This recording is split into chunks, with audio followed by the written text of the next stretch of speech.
Assalamualaikum warahmatullahi wabarakatuh. Bagaimana kabar teman-teman sekalian? Semoga dalam keadaan sehat selalu dan dalam lindungan Allah Subhanahu wa Ta'ala.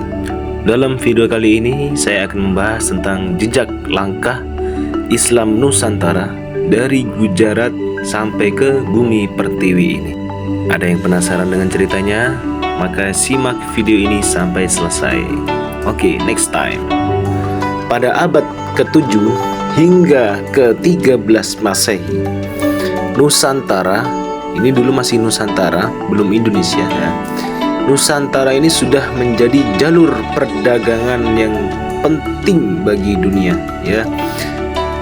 Yaitu kapal-kapal dari Gujarat, Arab, Persia dan Tiongkok itu berlabuh di pelabuhan seperti Barus, pelabuhan Aceh, pelabuhan di daerah Gresik, kemudian Ternate.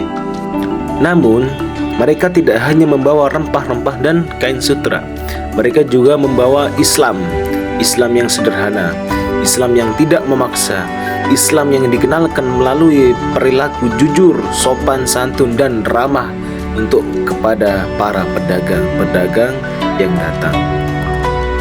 Nah, dari sinilah ya, benih-benih keislaman itu mulai tumbuh di tengah para masyarakat Hindu Buddha yang dulu masih Hindu Buddha itu masih mayoritasnya.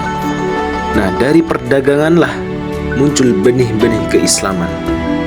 Kemudian yang kedua yaitu berdakwah dengan damai.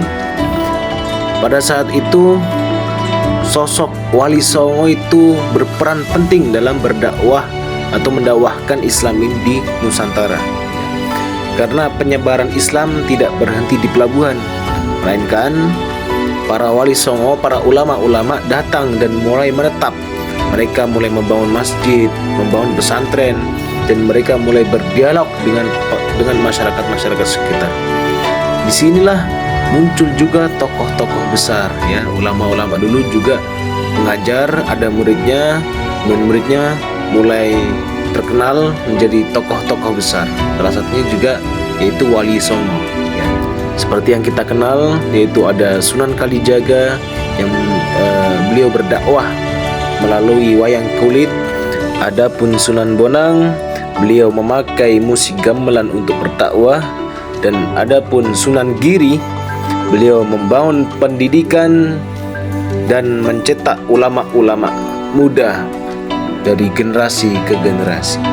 Adapun sunan-sunan yang lain juga sama. Mereka berdakwah menggunakan caranya sendiri. Mereka berdakwah dengan menggunakan metode pendekatan kepada masyarakat. Mereka tidak menentang budaya tetapi merangkulnya. Karena Islam datang bukan untuk menghapus, tapi menyucikan tradisi agar lebih bermakna.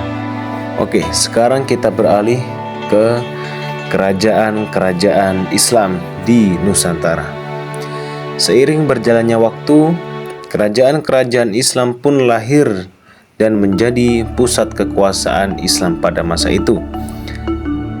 Kerajaan di Samudra Pasai di Aceh yang menjadi kerajaan Islam pertama di Asia Tenggara.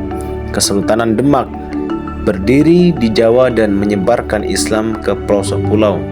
Ternate dan Tidore di Maluku menjadi pusat Islam di Indonesia Timur. Islam berkembang dengan damai tanpa pertumpahan darah. Kekuasaan digunakan untuk membangun masyarakat yang beradab, adil dan sejahtera.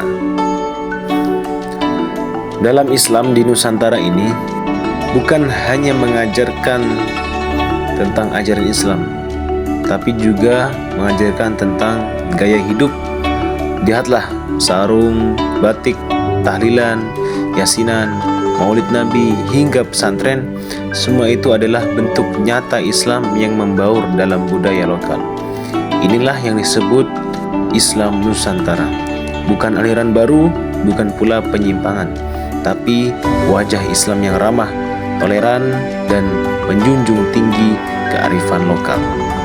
Bahkan dikisahkan ada seorang cucu yang sedang santai duduk di samping kakeknya yang berada di rumah. Dan cucu itu pun bertanya kepada kakeknya, "Wahai kakek, kenapa kita beda ya sama Islam di Timur Tengah?" Kakek itu pun tersenyum dan menjawab, "Karena kita diajarkan untuk menghormati, bukan menghakimi. Islam di tanah ini datang lewat senyum, bukan lewat senjata. Islam kita adalah Islam yang mencintai Indonesia atau Nusantara." Dalam sejarah, Islam Nusantara telah memberikan pelajaran yang penting bahwa keimanan bisa tumbuh subur di tengah keberagaman, bahwa dakwah yang halus jauh lebih kuat daripada dakwah dengan kekerasan. Hari ini kita mewarisi bukan hanya ajaran, tapi juga kearifan. Kearifan untuk menjadi muslim yang cinta tanah air, cinta damai, dan cinta sesama. Maka bagi teman-teman, jadilah generasi penerus Islam Nusantara, generasi yang menjaga tradisi sekaligus memeluk kemajuan. Sekian dari saya, ada kurang lebihnya mohon maaf.